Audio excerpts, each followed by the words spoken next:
नमस्कार, मी डॉक्टर विजयानंद लोखंडे. मी एक orthopaedic surgeon आहे.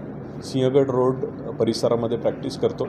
माझी OPD प्रॅक्टिस तिथे आहे आणि सर्जिकल वर्क सह्याद्री हॉस्पिटल्समध्ये केल्या जाते.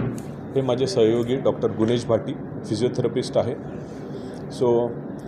हे माझे पेशंट मिस्टर धीरज गहलोत आणि त्यांचे वडील मिस्टर गहलोत. धीरजला सुमारे 3 महिन्यापूर्वी रस्त्याच्या बाजूला काम करत असताना एक दुर्घटना घडली, ज्याच्यामध्ये त्याच्या अंगावरनं JCB गेली आणि JCB गेल्यामुळे त्यांना एक ओपन पेल्विस फ्रॅक्चर, जो पेल्विस असतो जो आपल्या स्पाईन आणि खालच्या बॉडीला कनेक्ट करतो, हा जो बोन असतो त्याचं फ्रॅक्चर झालं. हे फ्रॅक्चर झाल्यावर त्यांना इमर्जन्सीमध्ये सह्याद्री हॉस्पिटल डेक्कन इथे घेऊन येण्यात आले. ज्यावेळेस मी त्यांना बघितलं डेक्कन हॉस्पिटलच्या कॅज्युअल्टीमध्ये, तेव्हा ते फार हिमोडायनॅमिकली अनस्टेबल होते. म्हणजे त्यांचं BP खूप जास्त कमी होत होतं आणि हार्ट रेट वाढत होता, कारण की पेल्विसच्या आतमध्ये रक्तस्राव होत होता. त्याच्यामुळे सगळ्यात महत्त्वाचा घटक होता पेशंटला स्टेबल करणे and we had to save his life.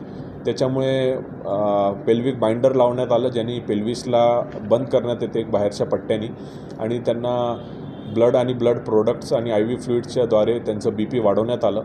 एकदा तो थोडासा स्टेबल झाला तर त्याला ऑपरेशन थिएटरमध्ये घेऊन ते जखम स्वच्छ करून डिब्राइडमेंट ज्याला म्हणतो पण ते करण्यात आलं. अँटीबायोटिक्स वगैरे तिथे टाकून ती जखम बंद करण्यात आली आणि पेल्विसला बाहेरनं एक्सटर्नल फिक्सेटर जे बाहेरनं रॉड असतात ते रॉड टाकून पेल्विसला बंद करण्यात आले. हे सगळं करून नेक्स्ट 3-4 दिवस त्यांना ऑब्झर्व करण्यात आलं.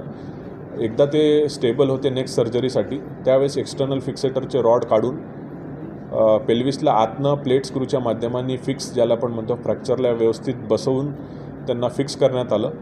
आणि हे सगळं केल्यावरती नेक्स्ट 3 ते 4 दिवसामध्ये, म्हणजे पेशंटची टोटल हॉस्पिटलची कालावधी 8 ते 9 दिवस होती. ते झाल्यानंतर पेशंटला डिस्चार्ज करण्यात आलं. ॲप्रोप्रिएट पोस्ट ऑपरेटिव्ह प्रोटोकॉल, कसं चालायचं, कसं बसायचं, कुठला वॉकरचा वापर करायचा, हे सगळं सांगण्यात आलं. आमच्या फिजिओथेरपिस्टच्या मदतीने पेशंटच्या नातेवाईकांच्या मदतीने व्यवस्थित फिजिओथेरपी फॉलो केल्या गेली आणि आज 3 महिन्यामध्ये आपला पेशंट व्यवस्थित झालेला आहे. तो स्वतः व्यवस्थित चालतो आहे, आजही व्यायाम करतो आहे, गाडी चालवू शकतो आणि पुढे त्याची आणखी रिकव्हरी चालत राहील. पण तो बऱ्यापैकी या कॉम्प्लेक्स इंजुरीमधनं लवकर रिकवर झाला आहे. डॉक्टर साहेबांचे आभार मानतो की त्यांनी खूप सुंदर ऑपरेशन केलं आणि आज माझं पोरगं चालायला लागला. मी दोघं डॉक्टरचा आभार मानतो.